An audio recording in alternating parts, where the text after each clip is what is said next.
asked a lot in the comments is like, how do I trust myself to get involved in another relationship and not end up with another avoidant? Because obviously this last time I got in this relationship, I thought everything was going fine and this person turned out to be avoidant. Here's the number one thing I've learned, and I think that this just one thing will prevent you from ending up in this situation again. Typically, the way you start your relationship is going to be the way that your relationship ends. For those of us with insecure attachment, we have never known any other way except to begin relationships with idealization. We think it's completely normal to meet someone and within 48 hours, we are professing our love to them, they are professing their love to us, we are already locking it down.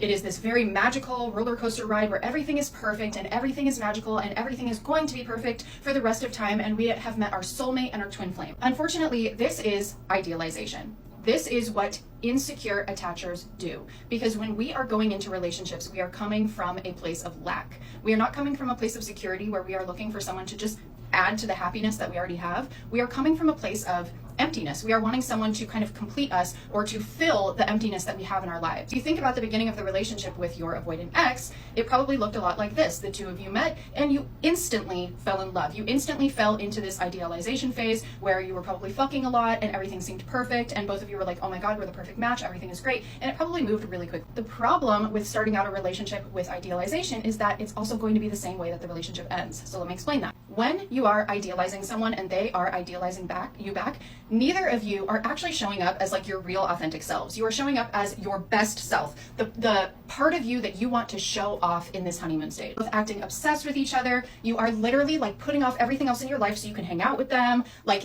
this is very exaggerated, right? Like everything is exaggerated. Both of you want to spend all your time together. Unfortunately, this is not sustainable. And so what will happen at a certain point in the relationship is the honeymoon stage will end and both of you will actually have to meet for the first time. You'll actually have to like get to know each other, but you've already professed your love. You've already entered a relationship, but you're then having to get to know each other as real people in that relationship. Fortunately, what that does for insecurely attached people is it feels extremely uncomfortable. For the avoidant person, it feels uncomfortable because now they have someone who is depending on them, who has needs, who wants to form more intimacy, who wants to form more connection, which they are very scared of.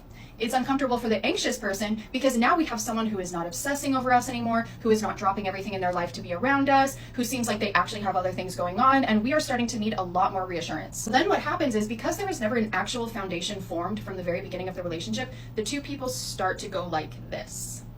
Guess what will happen? What will inevitably, most likely, split the two of you up is that one or both of you is going to want to get involved in a new idealization stage. The reality of an actual relationship is very draining for the type of person that only knows idealization. The number one way to ensure that you will never end up with another avoidant or narcissist or emotionally unavailable person is number one, to start healing your own insecure attachment. Because remember, they're not the only one who gets involved in idealization.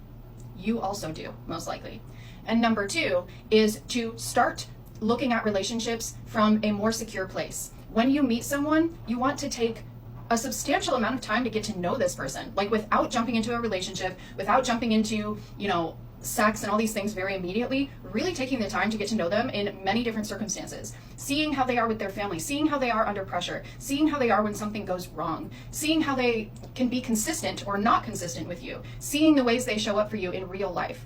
Really forming an actual foundation of friendship and getting to know each other so that when you do decide to commit, both of you have already figured all these things out. You've seen each other in all these ways and you are making the choice to commit rather than jumping into fantasy land and then already being stuck in this relationship and having to learn each other's annoyances over time. Starting off with idealization will never be successful, and that is something I have had to learn the hard way because I have never had a relationship that did not start that way, and none of my relationships have ever worked.